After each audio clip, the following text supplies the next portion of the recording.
Hi ನಮಸ್ತೆ ಎಲ್ರಿಗೂ welcome to my channel. ಇವತ್ತು ನಾನು ನಮ್ಮ ಉತ್ತರ ಕರ್ನಾಟಕದ ಸ್ಪೆಷಲ್ ಡಿಶ್ಶು ಮತ್ತು ಸಂಕ್ರಾಂತಿಗೆ ಆಲ್ಮೋಸ್ಟ್ ಎಲ್ಲರೂ ಮಾಡೋವಂಥದ್ದು ರೆಸಿಪಿ ಇದು ಶೇಂಗಾ ಹೋಳಿಗೆ. ಇದು ಸಾಫ್ಟಾಗಿ ಬರೋದು ಹೆಂಗೆ ಮತ್ತು ಒಬ್ಬರೇ ಇದ್ದಾಗ ಟೈಮ್ ಸೇವ್ ಮಾಡಿಕೊಂಡು ಗ್ಯಾಸು ಕೂಡ ಉಳಿಸಿ ಮಾಡೋದು ಹೇಗೆ ಅಂತ ಕೆಲವೊಂದು ಟಿಪ್ಸ್ ಹೇಳ್ತಾ ಇದ್ದೀನಿ. ವಿಡಿಯೋನ ಸ್ಕಿಪ್ ಮಾಡದೆ ಎಂಡ್ ತನಕ ನೋಡಿ.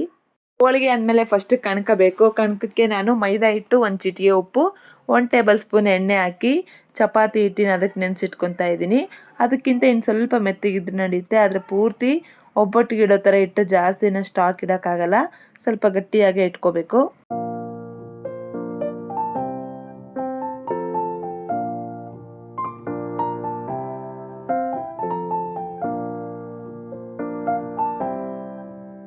ಕೆಲವೊಂದ್ಸರಿ ನಮಗೆ ಹಿಟ್ಟಿಗೆ ನೀರು ಸಾಕು ಅನಿಸ್ತಾ ಇರುತ್ತೆ, ಬಟ್ ಇನ್ನು ಡ್ರೈ ಇರುತ್ತೆ.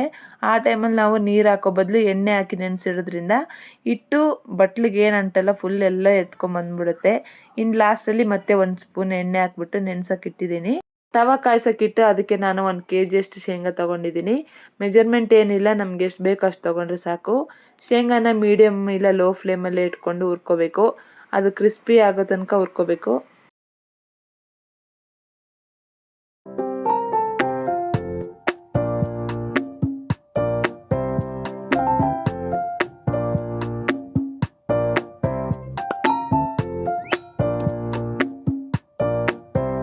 ನಾನು ಎಳ್ಳು ಹಾಕ್ತಾ ಇದ್ದೀನಿ. ಹಾಕೋದ್ರೆ ಹಾಕ್ಬೋದು, ಇಲ್ಲಾಂದರೆ ಸ್ಕಿಪ್ ಮಾಡ್ಕೋಬೋದು. ನಾನು ಸ್ವಲ್ಪ ಡಿಫ್ರೆಂಟ್ ಇರಲಿ ಟೇಸ್ಟು, ಒಂದು ಸ್ವಲ್ಪ ಜಾಸ್ತಿ ಆಗುತ್ತೆ ಎಳ್ಳು ಹಾಕಿದ್ರೆ ಅಂತೇಳಿ ಒಂದು ಸ್ವಲ್ಪ ಹಾಕಿದ್ದೀನಿ ಅಷ್ಟೇ. ಇದು ಕೂಡ ಏನು ಮೆಜರ್ಮೆಂಟ್ ಇಲ್ಲ, ಗೋಲ್ಡನ್ ಬ್ರೌನ್ ಬರೋ ತನಕ ಹುರ್ಕೊಂಡ್ರೆ ಸಾಕು. ಇನ್ನು ಶೇಂಗಾ ಎಲ್ಲ ತಣ್ಣಗಾದ್ಮೇಲೆ ಅದನ್ನು ಸಿಪ್ಪೆ ಎಲ್ಲ ಬಿಡಿಸ್ತಾ ಇದ್ದೀನಿ.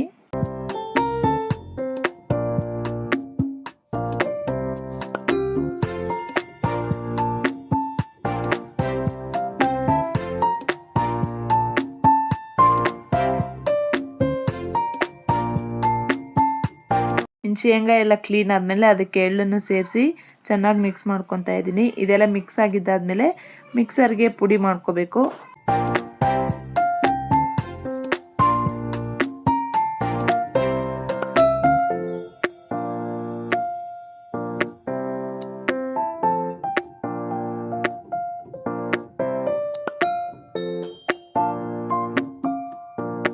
ಶೇಂಗಾ ಎಲ್ಲ ಪುಡಿ ಮಾಡ್ಕೊಂಡಿದ್ದಾದಮೇಲೆ ಬೆಲ್ಲನ ಕುಟ್ಟಿ ಆಮೇಲೆ ಮಿಕ್ಸಿಗೆ ಹಾಕ್ಕೊತಾ ಇದ್ದೀನಿ. ಇದರಿಂದ ಬೆಲ್ಲ ಬೇಗ ಸಣ್ಣ ಆಗುತ್ತೆ ಮತ್ತು ಮಿಕ್ಸಿದು ಬ್ಲೇಡ್ ಕೂಡ ಬೇಗ ಹಾಳಾಗಲ್ಲ ಅಂತೇಳಿ. ಇನ್ನು ಶೇಂಗನ ಬೆಲ್ಲನ ಎಲ್ಲ ಮಿಕ್ಸಿ ಮಾಡಿಕೊಂಡು ನೀಟಾಗಿ ಎಲ್ಲ ಕಡೆ ಆಗೋ ಥರ ನೋಡಿ. ಈ ಟೈಮಲ್ಲೇ ಸ್ವಲ್ಪ ಟೇಸ್ಟ್ ನೋಡ್ಕೋಬೇಕು. ಬೆಲ್ಲ ಆಗಿಲ್ಲ ಅಂದರೆ ಇನ್ನು ಸ್ವಲ್ಪ ಮಿಕ್ಸಿ ಮಾಡಿಕೊಂಡು ಮಿಕ್ಸ್ ಮಾಡಿದ್ರೆ ಆಯಿತು. ಇದಕ್ಕೆ ನಾನು ಬಿಸಿ ನೀರು ಹಾಕ್ತಾ ಇದ್ದೀನಿ. ಇದಕ್ಕೆ ಜಾಸ್ತಿ ನೀರು ಬೇಕಾಗಲ್ಲ. ಟೀ ಕುಡಿಯೋ ಗ್ಲಾಸಿಂದ ಅರ್ಧ ಗ್ಲಾಸ್ ಅಂದ್ರೂ ಕೂಡ ಹೆಚ್ಚಾಗೋಯ್ತು. ಅಷ್ಟನ್ನೇ ಹಾಕಿ ನೀಟಾಗಿ ಕಲಿಸೋಬೇಕು. ನಾನು ಸ್ವಲ್ಪ ಮೆತ್ತಗೆ ಮಾಡ್ಕೊಂಡಿದ್ದೀನಿ, ಯಾಕಂತೇಳಿ ನಾನು ಆಮೇಲೆ ಹೇಳ್ತೀನಿ. ಇನ್ನು ನಾವು ಶೇಂಗಾ ಹೋಳಿಗೆ ಮಾಡುವಾಗ ಎಣ್ಣೆ ತೆಗಿತೀವಿ. ಎಣ್ಣೆ ತೆಗಿಬೇಕಂದ್ರೆ ಇಷ್ಟು ಮೆತ್ತಗೆ ಇಟ್ಕೊಂಡ್ರೆ ಎಣ್ಣೆ ಬರಲ್ಲ, ಇನ್ನು ಸ್ವಲ್ಪ ಗಟ್ಟಿಯಾಗಿ ಇಟ್ಕೊಂಡ್ರೆ ಆವಾಗ ಶೇಂಗಾ ಎಣ್ಣೆ ಬರುತ್ತೆ. ಅದನ್ನು ನಾವು ಅಡುಗೆಗೂ ಕೂಡ ಯೂಸ್ ಮಾಡ್ಬೋದು, ಯಾವುದೇ ಥರ ಸ್ವೀಟ್ನೆಸ್ ಬರಲ್ಲ.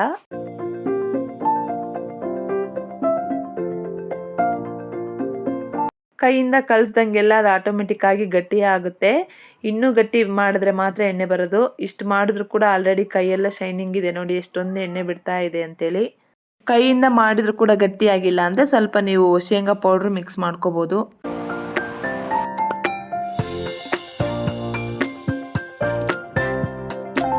ಅಷ್ಟೊತ್ತಿಗೆ ಕಣಕ ಕೂಡ ನೆಂದಿತ್ತು. ನಾವು ಚಪಾತಿಗೆ ಎಷ್ಟು ತೊಗೊತೀವಿ ಅದಕ್ಕಿಂತ ಸ್ವಲ್ಪ ಕಡಿಮೆನೇ ತೊಗೋಬೇಕು.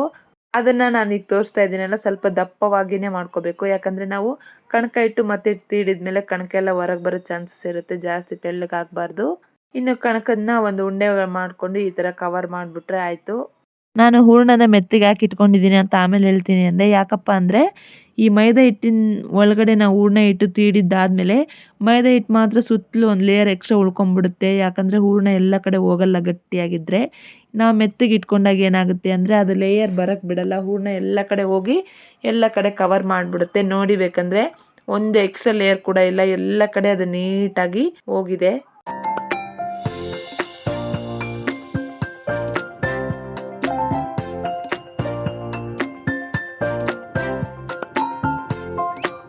ಇನ್ನು ತವ ಕಾಯಕ್ಕಿಟ್ಟು ಬೇಯಿಸಿದ್ರೆ ಆಯಿತು. ಬೇಯಿಸುವಾಗ ಎಣ್ಣೆ ಹಾಕೋ ಅವಶ್ಯಕತೆ ಏನಿಲ್ಲ, ಯಾಕಂದರೆ ಅದೇ ಎಣ್ಣೆ ಬಿಟ್ಕೊಂಡ್ಬಿಡುತ್ತೆ. ಟೈಮ್ ಸೇವ್ ಮಾಡಿ ಗ್ಯಾಸ್ ಸೇವ್ ಮಾಡಿ ಯಾವ ಥರ ಮಾಡೋದು ಒಬ್ಬರೇ ಇದ್ದಾಗ ಅಂದರೆ ಏನು ಮಾಡಬೇಕು ಅಂದರೆ ನಾವು ಕಣಕ ಮತ್ತು ಹೂರ್ಣನ ಎರಡನ್ನೂ ಕೂಡ ಫಸ್ಟ್ ನಾವು ಬಾಲ್ಗಳಾಗಿ ಮಾಡ್ಕೊಂಡ್ಬಿಡ್ಬೇಕು. ನಾನು ಫಸ್ಟ್ ಕಣಕನ್ನೆಲ್ಲ ಮಾಡ್ಕೊತಾ ಇದ್ದೀನಿ ಈಕ್ವಲ್ ಸೈಜಲ್ಲಿ.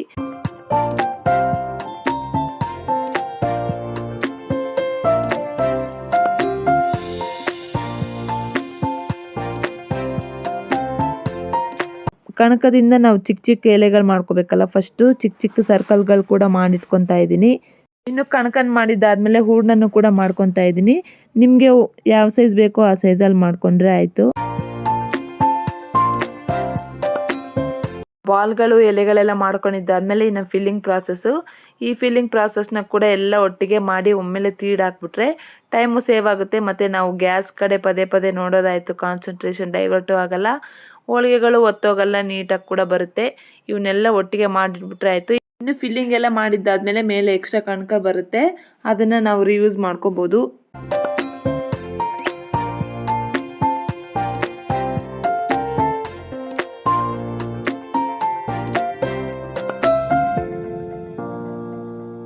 ಫೈನಲಿ ಹೋಳಿಗೆಗಳು ಈ ಥರ ಬಂದಿದೆ. ಸಾಫ್ಟ್ ಮತ್ತು ಟೇಸ್ಟ್ ಕೂಡ ಚೆನ್ನಾಗೇ ಇತ್ತು. ಇದೇ ಥರ ನಮ್ಮ ಉತ್ತರ ಕರ್ನಾಟಕದ ಸೈಡ್ ಡಿಶ್ಗಳು ಬೇಕು, ರೆಸಿಪೀಸ್ ಬೇಕು ಅಂದರೆ ಚಾನಲ್ನ ಸಬ್ಸ್ಕ್ರೈಬ್ ಮಾಡ್ಕೊಳ್ಳಿ. ನಿಮ್ಮ ಫ್ರೆಂಡ್ಸು ಫ್ಯಾಮಿಲಿಗೆಲ್ಲ ಶೇರ್ ಮಾಡಿ. ಇಷ್ಟೊತ್ತು ವಿಡಿಯೋ ನೋಡಿದ್ದಕ್ಕೆ ಥ್ಯಾಂಕ್ ಯು. ಹಾಗೆ ಸಬ್ಸ್ಕ್ರೈಬ್ ಮಾಡಿಲ್ಲ ಅಂದರೆ ಮರೆಯದೆ ಸಬ್ಸ್ಕ್ರೈಬ್ ಮಾಡಿ.